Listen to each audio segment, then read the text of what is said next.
नमस्ते बच्चों। आज हम लोग इतिहास का दूसरा पार्ट पढ़ेंगे। दूसरे पार्ट का नाम है यूरोप और भारत। बच्चों, यूरोप के ब्रिटेन, फ्रांस, पुर्तगाल जैसे छोटे छोटे देशों ने कुछ शताब्दियों तक भारत को अपना उपनिवेश, अपना गुलाम बनाकर रखा। इसको समझने के लिए यूरोप के पुनर्जागरण युग को समझना बहुत जरूरी है। 13वीं से 16वीं शताब्दी की काल अवधि को यूरोप के इतिहास का पुनर्जागरण युग माना जाता है। इस कालखंड में यूरोप में पुनर्जागरण, धार्मिक सुधार, आंदोलन और भौगोलिक खोजों की घटनाएं हुई। पुनर्जागरण काल से कई लाभ हुए, जैसे यूरोप के विभिन्न क्षेत्रों जैसे कला, स्थापत्य, संगीत, गणित, दर्शन आदि में परिवर्तन हुए। लियोनार्दो दा विंसी पुनर्जागरण युग के एक विश्व प्रसिद्ध चित्रकार। उनकी चित्रकृतियां मोनालिसा तथा द लास्ट सपर कालजयी सिद्ध हुई। बच्चों, इसी पुनर्जागरण काल में छपाई यंत्र के आविष्कार ने काफी कुछ बदल डाला। 1450 ईस्वी में जर्मनी के जोहान्स गुटेनबर्ग ने छपाई यंत्र का आविष्कार किया।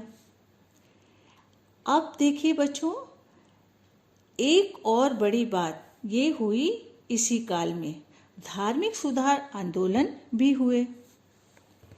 ईसाई धर्मगुरु लोगों के अज्ञान का फायदा उठाकर उन्हें लूटते थे, फंसाते थे। इसका विरोध होने लगा। रोमन कैथोलिक चर्च की पुरानी मान्यताओं पर आक्रमण होने लगे। पुरानी धार्मिक मान्यताओं, कर्म कांडों तथा अंधविश्वासों के विरोध में यूरोप में आंदोलन हुए। इन आंदोलनों को धार्मिक सुधार आंदोलन कहते हैं। आपको मालूम है कि इसी पुनर्जागरण काल में भौगोलिक खोजें हुई।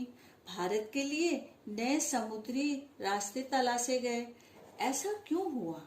पहले भारत जैसे देशों का सामान एशिया माइनर से होते हुए सड़क के रास्ते यूरोप जाता था। हुआ यह कि इस एशिया और यूरोप को जो शहर कॉन्स्टेंटिनोपल जोड़ता था, उस पर ऑटोमन तुर्कियों ने कब्जा कर लिया और यूरोप के व्यापारियों के लिए रास्ता बंद कर दिया। इसलिए नए रास्ते की तलाश में भौगोलिक खोज होने लगी। आगे देखिए बच्चों, करीब 1487 ईस्वी में भारत की खोज करने के लिए पुर्तगाली नाविक बार्थोलोम्यो डायस चल पड़ा, परंतु यह अफ्रीका के दक्षिण छोर तक अर्थात केप ऑफ गुड होप तक पहुंच गया। 1492 ईस्वी में क्रिस्टोफर कोलंबस ने पश्चिम की दिशा में चलकर भारत की खोज करने का प्रयास किया, परंतु इस प्रयास में वह अमेरिका महाद्वीप के पूर्वी तट पर पहुंच गया।